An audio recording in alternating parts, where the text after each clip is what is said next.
Ladies and gentlemen, hello, my name is Austin from awfulmedia.com, and you may not remember who I am. I'm the guy that used to try to teach you some website stuff, and it's been a while since I've done that. So, all I can say is sorry, and I'll talk about it more in the future when the project I was working on, and a couple projects I'm working on, near completion. I hope to be able to share that with you pretty soon. Nothing too fancy, just a little bit of web stuff that'd be pretty cool to share with you guys. And I swear I did not start recording because I heard the train coming. He's not blown his horn yet. I don't know. There he is. There it goes. It's kind of just like expected now. Like you just kind of, when you watch one of my videos, like, where's the train at? I don't hear the train. Where's the train? There's the train. He's going by. He's fine. So what was I talking about? I don't know. Oh, so I'm back, pretty much. I do have quite a bit of work to do still, but I think I'm going to be able to work in YouTube pretty well into my project time, because I like to have some free time. I like to I like to play games, I like to watch TV, and if I don't have that time, I will go insane. So we don't want that. So I'm trying to I'm going to push it in to my schedule and give you guys the videos you've been waiting for. So today's video is pretty much just a, hey, I'm back, and we're going to talk a little bit about some stuff in our theme. Don't expect all that much. We're going to talk about the meta tag, the Viewport meta tag. That's going to be the topic for this video, and that's going to be about all we touch on. But that's we're getting started again, so that's good. Two things you'll notice. I am, one, recording in 1080p.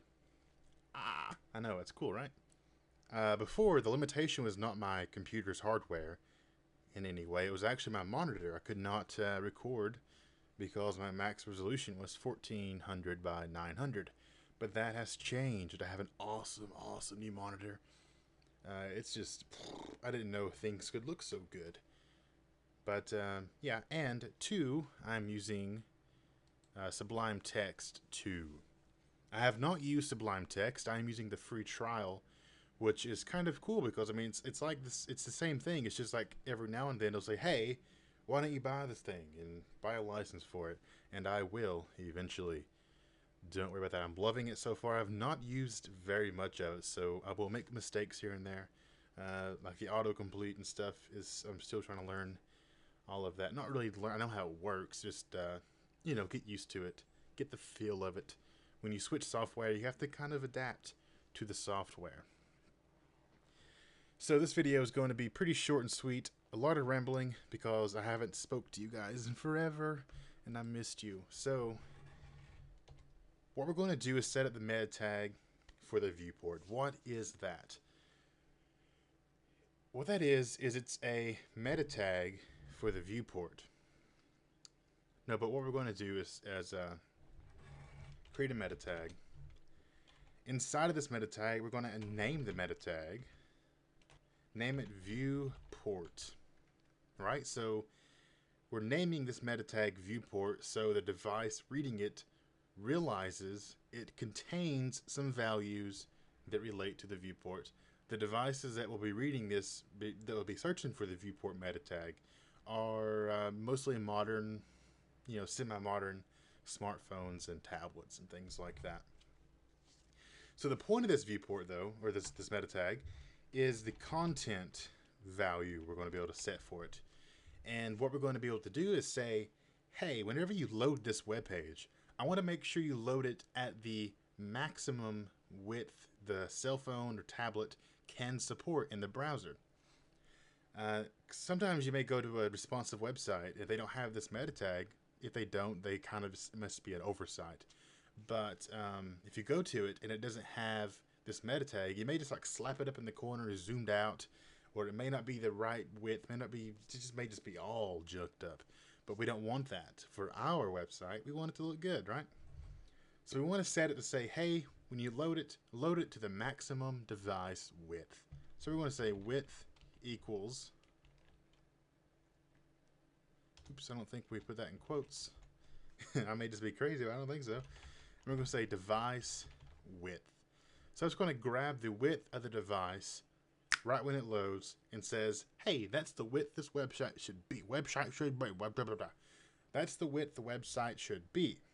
We could put in a pixel value, say 300, 400, 320, 480, whatever, and that'll be the width it loads in. But we don't want to do that because we want it to be dynamic. We want it to be based on the phone and not just a set size.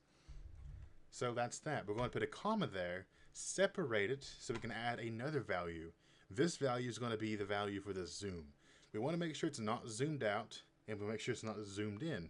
We want to set a strict zoom starting point. And in this case, it'll be called scale. So initial scale is the value we'll be setting here. And we're going to set that to 1. It's pretty much just 100%, not 150, not 50, 100%. So don't be zoomed out, don't be zoomed in. Be just right where we need to be. And for us, that's all we're going to be doing. Now there's a couple more values you could set in here. One of them being you could set it to maximum zoom. So you can't zoom in any more than this. Or set it to, you just restrict the zooms altogether. You can't zoom this far in, you can't zoom this far out. Things like that. But we're not going to worry about that because I'm not really all about restricting the user. If they want to zoom in as far as the world will let them, then let them do it. If they want to zoom out to where they can't read anything, let them do it. Let the restriction be the phone in this case, because I don't really see the point. If the user is doing it intentionally, there must be a reason for it. And that is pretty much it for the educational part of the video. As you guys know, I like to ramble in my videos, and this video is going to be no different. We started with a ramble, and we're going to end with a ramble. We recently on the YouTube channel, while I was gone for 4 or 5 weeks, pretty much. I mean, I answered a few questions here and there. I replied to a couple PMs, and I made a couple comments over that time. And that's about all I did. And the reason is it wasn't that I didn't want to. It's just I try to set for myself, work allotment of time. And if I go over that time, then it's really cutting into other aspects of my life that I don't want to mess up, that I really need to be like. I mean, sometimes I work way over, sometimes I don't work as much, but I try to keep it as in time as I can. You got to have a social life, you got to have fun, you got to relax. But with this kind of job that I have, where I do web design for client work, I mean, I actually do client work web design. I don't know if you knew that or not. And I run my website, which isn't the most populated resource website in any way. I mean, it's not even, it's just a website I like to kind of work on here and there when I have time. So that all this kind of takes a back seat currently to my web design that I'm doing for clients, local clients, people I meet. I've done a few mechanics recently, a few car shops. I've done a few catering businesses, not just, a couple, but like 3 or 4 over the past bit of time. And YouTube kind of comes second to that at the moment because it's not a priority when it comes to income. I'm not going to lie to you and say that I don't make money from YouTube. Everybody knows that a partnership with YouTube, it does produce income. So that's kind of like a big part of prioritizing the work I do. And I'm just being honest with you. I mean, that really does. If I'm going to spend working hours of my time doing something, it needs to be worthwhile, right?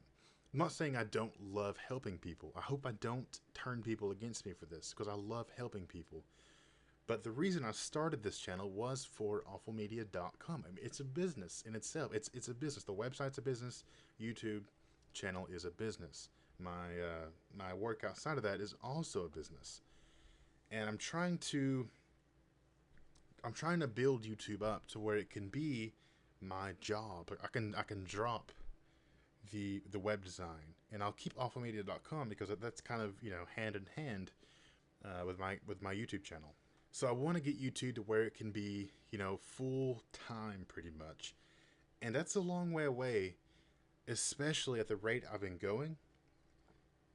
So if I can start producing content at a much more convenient rate for you guys, like if you can expect a video to every couple of days, then I think you would support me a bit more. You would be more willing to come by, view, leave a comment. You'd be more engaged if you knew that I was going to release a new video tomorrow. And I'm thinking about taking up on that, kind of cutting back my other time and really focusing a bit more on YouTube because it has potential to be my full-time job. At the moment, I'm not gonna. I mean, I'm making fair money. I can't talk about it, but it's not horrible. It's just not. It doesn't really justify the time at the moment. Well, this month did because I didn't do much. Which is I'm so sorry for that. I should not have such a large time of absence without some kind of a warning or like, hey, I may not be around in the next month or so, but after that, we'll get back on track. But here we are, back on track. And all I can say is sorry about that. And all I can also say, apparently, that doesn't make any sense, but all I can also say is thank you so much. I mean, it means a lot that I have over 1,300 people that I'm teaching, teaching web development to.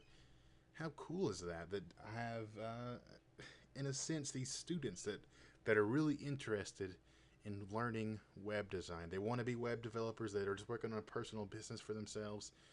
They're working on just a personal blog or a website that they don't want to make money on. They just want to learn how to do it themselves because they don't have the money to spend to have somebody make it for them. So they want to come and learn how to do it themselves. If I don't get to your emails and I don't get to your comments and I don't get to your messages, just know I'm not like, oh, reading your comment and then not replying. I'm just not getting to you yet. I will try to get to everybody. So that was a ramble and a half. I know some of you don't mind, some of you do mind, which is why I made it. I waited until the end of the video to ramble this time, so you can just kind of close out and do whatever. But if you made it to the end of the video, you're awesome, pretty much. I mean, no, you know that. You know you're awesome. If you made it to the end of the video, though, leave a comment below and talk about what you're wanting out of web design. Are you wanting it for a business? Are you wanting to be a web designer? Or you want to develop your own website for your business? Do you want a personal website where you can just kind of, blah, or you just want to learn something new? Do you want to be like, I can design a website, I can develop a website, I can do this? What is it you're in it for? So if you made it this far, let me know the answer to that question, what the answer for you is, and I will know you made it that far. And that'd be awesome to see, and you'll get a cookie. Kind of. So thank you, all 1,300 and so of you. Please stick around. Follow me on Twitter. Subscribe if you haven't. There'll be more of this. But my videos aren't usually just, I'll teach you a couple seconds and then I'll talk for the rest. No, my videos are actually usually, we try to, get as much done as possible. But this one is a bit different because I've been away. That's it. I'm done talking. Thank you for watching, and I will see you next time. Which will not be a month from now. I can promise you that. Thanks for watching.